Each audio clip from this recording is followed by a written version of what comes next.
Hi, dear friends, cultural creatives, and imaginal selves everywhere. Bruce here with this month's newsletter and an interesting topic about new science and old history coming together. And what does that mean?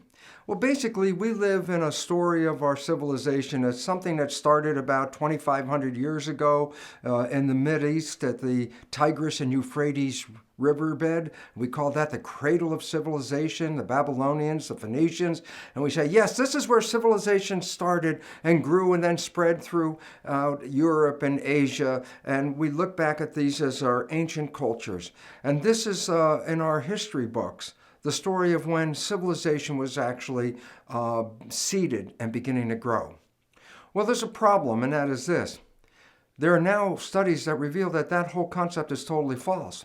That there have been massive civilizations here long before the cradle of civilization was even thought of. That there have been civilizations on this planet that have come and gone, and many of them had died out 10,000 years ago. The massive civilizations. My dear brother Greg Braden talks about a number of them.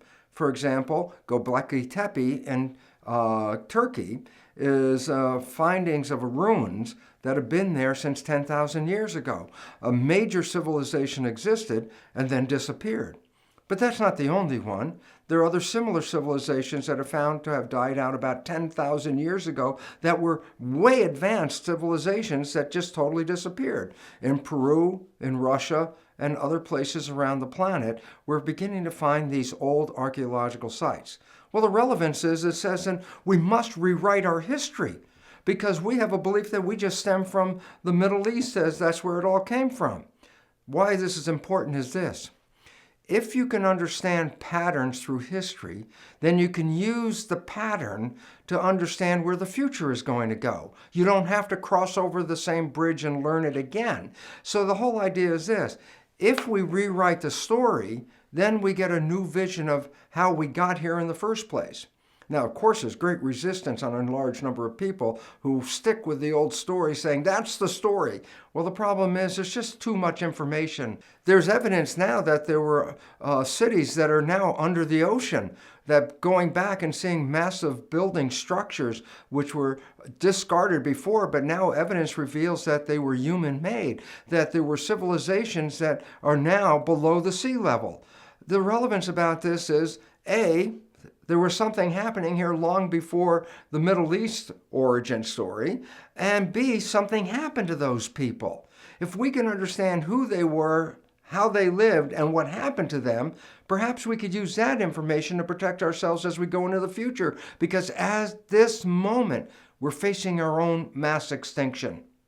And the question is, what are we going to do? How do we handle this? And the answer is, well, if previous civilizations existed and we could use the knowledge of what happened to them and how they dealt with it, then that would give us a foot up on taking care of our own future. So it becomes important for us to say we're learning new. Every field of science is acquiring new information that was eliminated because of old belief systems that prevented us from looking at anything other. Science is sort of like keep your eyes inside the box. These are the rules. Well, the problem is if you stay inside the box, you miss clues that are outside of the box. And why this is important is this. Because there are at least now 3 major civilizations that died out 10,000 years ago. And after they died out, it was followed by an ice age. So there was climate change followed by an ice age. These people lived in a massive civilization that was way advanced and then seemingly disappeared. Well, guess what? If things continue the way they are today, there'll be future civilizations that will dig in the dirt and find us and say, wow, what happened to those people? And the idea is why? Because if we don't change the way we're living and prepare for a future, then we too will become a historical landmark, something to dig up in future civilizations. So the whole idea about this now is there's new science, and it rewrites the history of human civilization. One of the more exciting ones that I just found recently was the fact that in Australia, the Aborigines have a special place where there are carvings on rocks. And the Aboriginal stories go back because this is how their history is an oral history. And they talk about this story about these people that lived a long time ago. Well, interestingly, one of the visitors to this site looked at it and said, it has a very strange resemblance to hieroglyphics found in Egypt. So they photographed it and marked out all the areas and sent the information to Egyptologists who were very familiar with hieroglyphics. And sure enough, guess what they found? They were Egyptians in Australia over 2,000 years ago, and that these Egyptians were trading with Australia. They even found a map in ancient archives of the Egyptians that show a land that was the equivalent of Australia off into the sea. And they have people with boomerangs in the picture. And so they were obviously in connection. So the Egyptians were sailing across the world and communicating with Australians.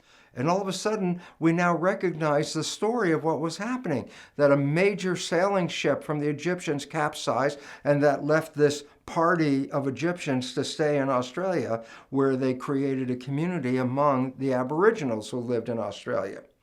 Relevance about all this is our view is very narrow, that we just came from this little place in the Middle East and we just started to span out.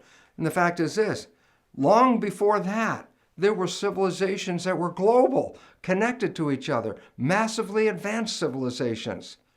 And all of a sudden it says, we have to let go of our belief that knowledge that we have is final and concrete.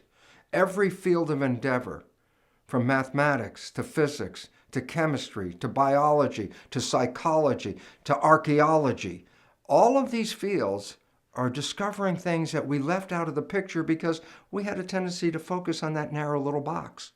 But once we start looking outside the box, we say, oh my God, there were civilizations whose cities are now underwater. There were things that were the equivalent of Atlantis, Lemuria out there in the world. But we didn't see them. We didn't count on them because our story was, hey, it was the Phoenicians and the Babylonians. That's where it came from. So you couldn't fit a story of Lemuria or Atlantis into that narrow vision of history. And so I'm very excited to follow in my footsteps of my brother Greg, to reveal there's a greater story of human history on this planet that is yet to be revealed. And it just requires us to open our eyes, to let go of the limitations that we have held about what life is all about in the history of humans on this planet. There's a lot for us to learn. And why is that important? Knowledge is power. If we have knowledge of these other civilizations, then we have power that we can apply to our civilization, especially at this time of high stress and the issues that we face of a collapsing civilization. Do we have to go through the same thing, or can we learn from history and not follow those same footsteps? Well, to do that, open your eyes, open your mind, see a bigger story.